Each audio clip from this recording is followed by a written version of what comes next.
In the beginning was God, and there was nothing besides God, neither time nor space, nor land, nor sea nor sun, nor moon nor stars. Neither were there trees, nor plants, nor grasses, nor fishes, nor birds, nor animals of any kind. And there was neither man nor woman. But there was God, the God of heaven, before all time, and before all that was, and before all that is, and before all that ever shall be. And God spoke, and his eternal word went forth, and out of the blank tomb of nothingness, the universe was born.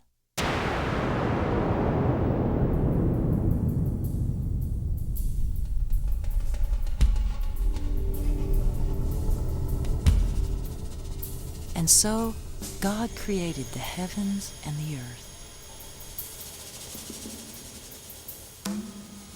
And he created space, and he created the great stars that course through the heavens, and the moons that dance around the stars, and the comets that soar across the universe. And he created countless planets, but amidst all of these planets, there was only one Earth.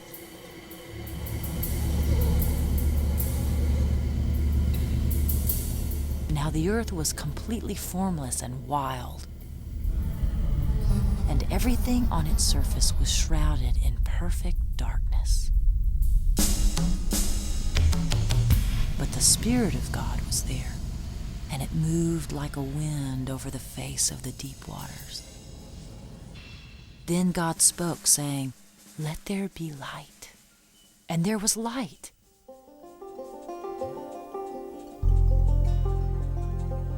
And God saw the light, and it was good. And he divided the darkness from the light, and he called the light day, and the darkness night. And the evening and the morning were the first day.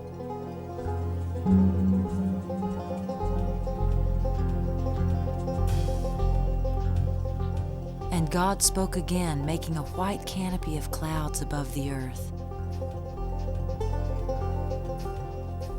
And this canopy above the earth he called sky. And the evening and the morning were the second day.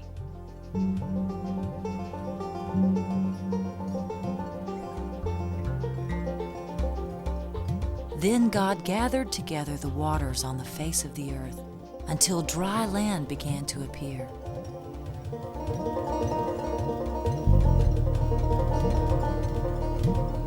And the gathered waters he called the seas, and the dry lands he called earth. And God saw that it was good. Then God said, "Let the earth burst forth with plants of every kind." And suddenly there were plants of every kind straining toward the light of the sky. Green grasses and flowers of every imaginable shape and color. And trees that stretched skyward toward heaven and gave shade to the earth below. And God saw that it was good. And the evening and the morning were the third day.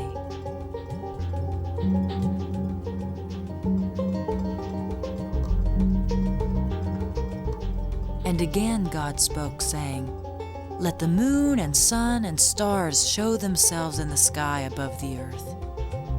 They will tell the seasons and the time of day and the passing of years." And suddenly the great white canopy of clouds came apart, and the blue sky became for the first time visible. And now in the daytime sky there appeared the magnificent orange sun, and at night there appeared the serene white moon and a host of twinkling stars. And God saw that it was good. And the evening and the morning were the fourth day.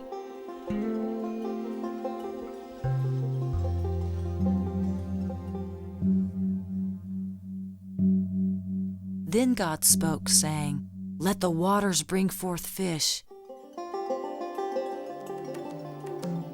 and let there be birds that fly above the earth in the great dome of the heavens." And the great waters blossomed with swarms of living creatures, fish of every kind and giant whales. And the blue sky erupted with hosts of flying birds. And God saw that it was good. And the evening and the morning were the fifth day.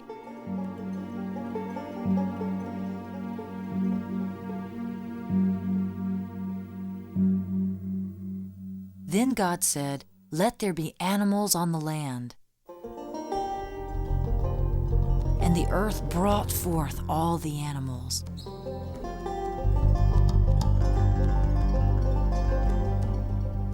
The lowing cattle and the bleating calves, and the ibex and the great eland, and striped cats and spotted leopards, and the roaring lion, the golden monarch of the jungle. And God saw that it was good. And again he spoke, saying, "I will make man in my own image, and after my own likeness, and I will set him as steward over all that lives on the earth, over the fish of the sea, and the birds of the sky, and the beasts that roam the earth." And so God formed Adam in his own image, out of the very clay of the earth itself. And into his nostrils God breathed the breath of life. And Adam, made of the clay of the earth and of the Spirit of God, became a living soul, a glorious creature, in whom heaven and earth were wed.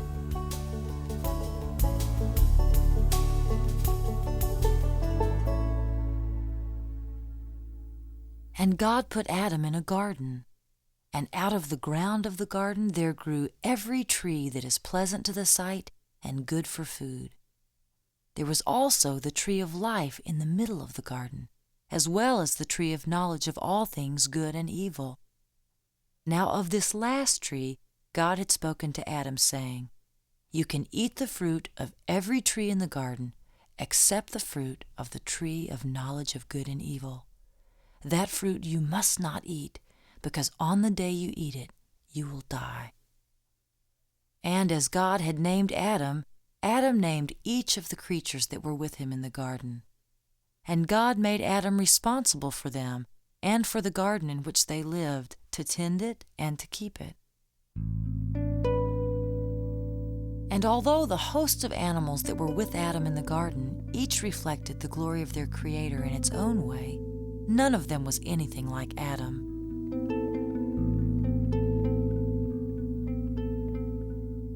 And in time, Adam longed for someone with whom to share the pleasures of the garden. God saw this and said, "It is not good that man should be alone. I will give him a partner, a helper fit for him." So God put Adam into a deep sleep. And while Adam slept, God took a rib out of him. And out of this rib from Adam, God formed a woman. On seeing her, Adam rejoiced. "At long last, the very bone of my bones and flesh of my flesh." And so God created man in his own image. In the very image of himself he created them, both male and female. And God blessed them, saying, "Be fruitful and multiply. All that is in the garden is yours to be steward over. I set you over the fishes and the birds and all the living things that move. They are yours to take care of." Then God said, "Behold, I give you every seed-bearing plant and every tree bearing fruit, and to all the animals I give the green plants." And God beheld all that he had created, and it was very good. And the evening and the morning were the sixth day.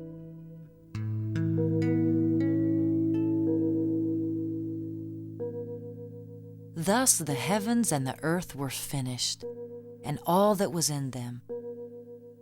And on the seventh day God finished his work and rested. And God blessed the seventh day and set it apart from all the others.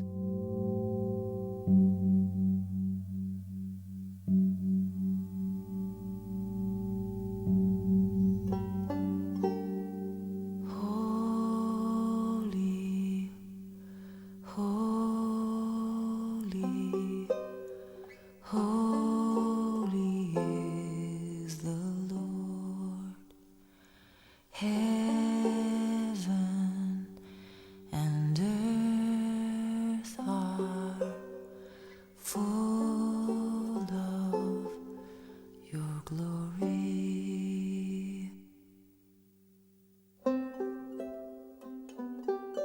The heavens declare the glory of God, and the firmament shows his handiwork.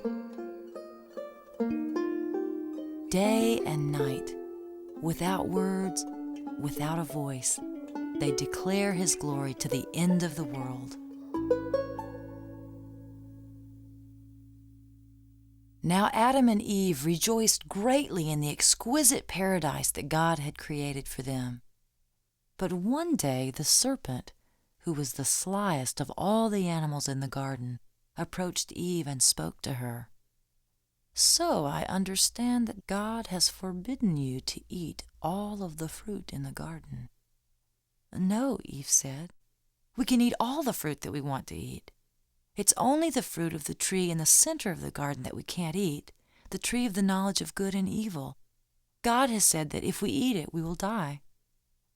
But the serpent spoke again. "Ah, yes," he said. "Yes, I understand. But you will not die.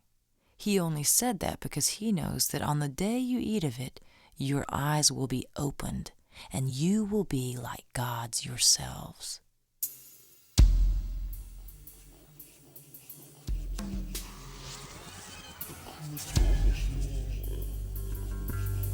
Eve considered what the serpent said. She continued to ponder it, and the more she pondered it, the more her interest in the fruit on the tree in the middle of the garden increased. And she came to see that it was indeed very beautiful and good for eating. And she believed what the serpent had said about it making her wise. And so she reached out and she plucked one of the fruits.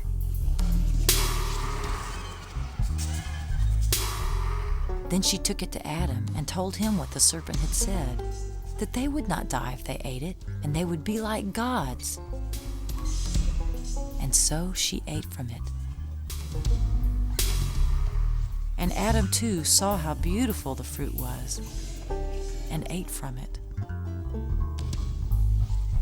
And immediately the eyes of both of them were opened, and they became conscious of themselves and of their nakedness before each other. And they felt suddenly that they must cover themselves. So they sewed fig leaves together and made themselves coverings.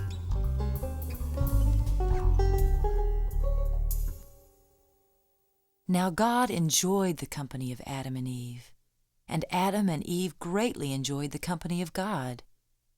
They delighted in his presence and he in theirs. But this day, when they heard his voice calling to them in the cool part of the day towards sundown, they experienced a strange fear, and they hid themselves from him behind the lush trees of the garden. God called out, saying, "Adam, where are you?" Adam finally spoke.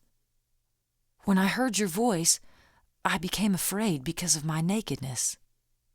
So I hid myself from you." "Who has told you that you were naked, Adam?" God asked him. "Have you eaten the fruit of the tree which I forbade you?" "It was your creation," said Adam. "The woman, she gave me the fruit of the tree, and I ate it." And God looked at Eve, who was also hiding behind the tree. "What is this you have done?" he asked. "It was your creation," Eve said, "the serpent that you put here in the garden among us. It was he who deceived me, and I ate of the fruit of the tree which you forbade us." Then God spoke to the serpent. "Because you have done this, you will be the least of all the animals. Upon your belly you will go, and you will eat dust all the days of your life." Then God spoke to Adam and Eve. "Because you have eaten of the tree of which I commanded you not to eat, the very earth upon which you walk has become condemned. In sorrow you will eat of it all the days of your life. It will bring forth thorns and thistles, and you will toil greatly to produce food until you return to the ground again. For out of the earth you were formed, and to the earth you will return."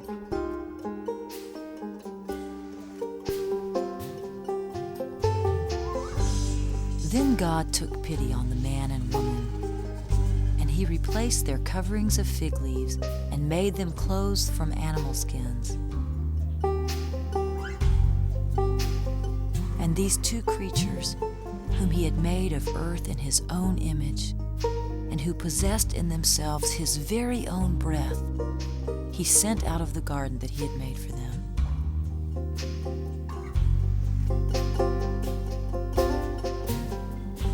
And so Adam and Eve went out into the world to till the ground from which they were made. Cast me not away from thy presence, O Lord, and take not thy Holy Spirit from me. Restore to me the joy of thy salvation,